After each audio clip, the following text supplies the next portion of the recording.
Sabat 900 kilos ng shabu.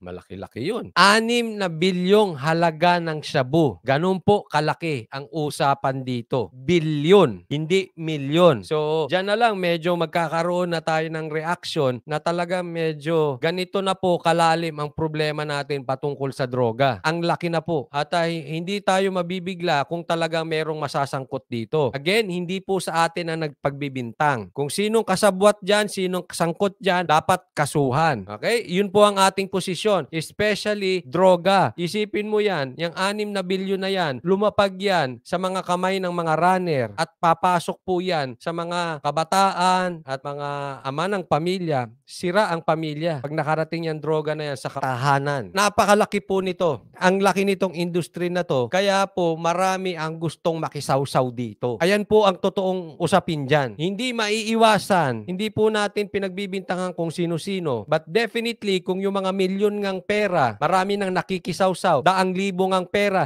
ang dami nang nakikisawsaw. Ito pang usapang bilyon. Ito pong istoryang ito, tatandaan po natin, magde-develop pa po to. Parehas po ng nangyari kay DJ Bantag at kay Tebes. Antayin muna natin makumpletong istorya. Magde-develop yan kasi hindi po natin pwedeng husgahan ng biglaan po ito. Kadalasan po, especially pagdating sa politika, ibang nangyayari sa ibabaw, ibang nangyayari sa ilalim. Iba yung press release, iba yung katotohanan. Siguro, hindi lang naman sa administrasyong ito, may mga experiences na po kayo na iba po ang chismisan sa ibabaw, pero yung nangyayari sa ilalim, iba talaga. Tandaan po natin, malaking pera to. Bilyon ang usapan dito. So definitely, para yan makapasok, meron talagang mga mabibigat dyan na mga tao. Okay? Yan po ang hindi natin alam kung sino-sino yung mga yan. Yung PDEG, pumalag. Ito po istorya niyan. Merong bagong twist.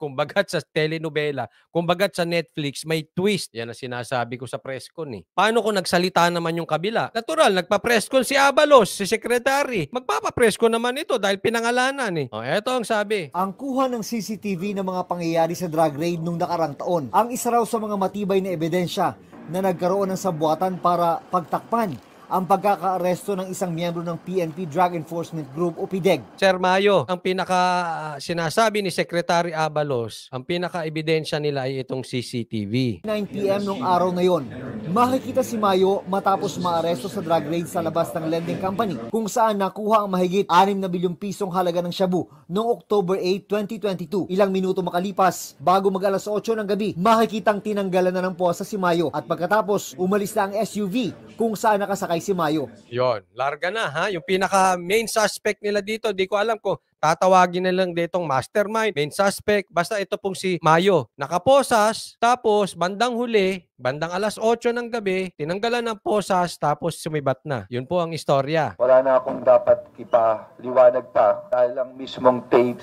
ay magpapakita kung ano talaga yung mga ginawa upang i-cover up. Alam na ni PNP Chief, yun na yun ha. Meron ng twist kasi may plano. Meron silang gusto di umano i-discover. Kung ito ay totoo o hindi, ay hindi po natin alam. Basta alam natin, sinabi na itong si Asurin ay alam itong nangyari na to, ba't hindi sinama sa report si Mayo dahil meron pa silang gustong matuntun na lugar na pinagtataguan pa na mas marami pang droga. Ayan. Itong tape na ito, tignan nyo lang, panoorin nyo lang. Sigurado magagalit na kayo. Maraming katanungan at maraming lalabas, lalo na sa inconsistency sa oras, sa mga oras, bakit nahuli si Mayo ng ganito, ba't pinalabas ng ganito, etc. etc. Ito naman, syempre, may side si Secretary Abalos kaya siya nagpa-presscon. So, anong gagawin nito mga to? Magpapa-presscon din. Labanan po sa Pilipinas, labanan po ng presscon. Ako sa akin lang, ulitin ko po, disclaimer, hindi ko po sinasabing mali si Secretary Abalos or tama yung kanyang hinala sa mga pulis na ito. Ang sa akin po talaga, ako po ay kontra epal. Hindi ko sinasabing umi-epal si Secretary Abalos, kaya lang gawin natin ito ng tama. Kung sa tingin natin meron tayong ebidensya na malalim, gaya po ng sinasabi ninyo, idemanda. Ang hindi ko po makita, ano po ang purpose para imedya? Naintindihan po natin, may problema po kasi pagka parating pa presscon. Naghain ng leave of absence sina Domingo at Olonan para bigyang daan ang investigasyon ng National Police Commission. Although, di ko alam kung ano mangyayari dahil sa sitwasyon, nakita ko kung nangyayari sa isang general ganito, how much more kung Yung mga ordinary, Nakita ko po yung punto niya. Okay? Ulit, hindi ko po sinasabi na si Sir ay may kasalanan o walang kasalanan. Ulitin ko po sa akin, kung may kasalanan yan, ikulong yan. Kung wala, wag namang ikulong. Ang punto, ako isang ayon sa sinabi niya. Kung yan ay nagawa sa isang general, paano pa kaya yung mga ordinaryong pulis? At ito, tanong ko sa inyo, paano pa itong mga pulis, nagagawa nila yan? Paano pa tayong mga maliliit na mamayan? Paano pag na-frame up ka? Ulitin ko wala po ako sa lugar para mag-usga kung merong kasalanan sila. Itong mga general na to, wala. Ang pinupunto lang natin, padaanin sa proseso ng batas. Yun lang naman yun Gaya ng paulit-ulit kong sinasabi, idemanda nyo na si Tebes. Hindi sa pinagtatanggol, ba't hindi nyo idemanda? Kesa ngangawaan sa media. Tingnan nyo ito, hindi natin tuloy malaman kung siya ay may kasalanan or wala. Pero battle of media na itong nangyayari. Paano kung walang kasalanan? Sira na to. Nauunawaan? Again, uulitin ko, wala tayong pinagbibintangan dito. Wala tayong pinapanigan. Kaya lang, malaking pera involved dito, 6 billion. Huwag nating paikutin sa media. Para makasagot sila, hindi sa media rin. Sampahan ng kaso. Diba? Yun ang hindi ko maintindihan. Bakit hindi po ito maintindihan ng ating mga kababayang Pilipino? Wala tayong sasabi, pinagtatanggol nyo yung kriminal. Hindi po para sa atin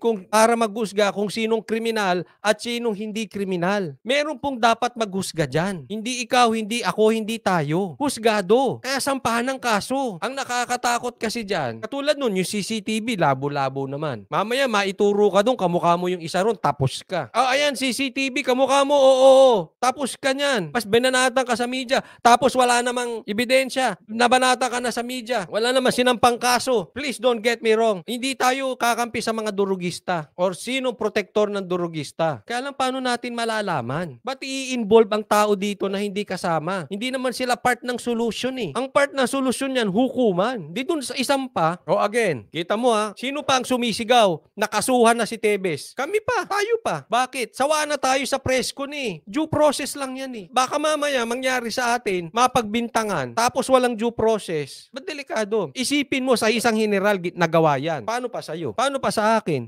Paano sa atin na walang posisyon? Simple lang. Yung sinisigaw ko ay sinigaw din nila Attorney Panelo. Sinisigaw din ng abogado nila DJ Bantag. Sinisigaw din ng abogado nila Tebes. Anong nangyayari sa due process? Bakit puro pamidya? Yun lang naman patrolman. Magtatrabaho pa kaya yun? Simple, magtatrabaho pa yun. Ibig niya sabihin, kung yung napakaliit na yun, binakbakan na sa media, paano niya pa ilalaban makakapagtrabaho pa siya? Napakaliit niyang tao. Parang ganun po ang ibig niyang sabihin. Na kung silang general ay nagawa yan. Sorry.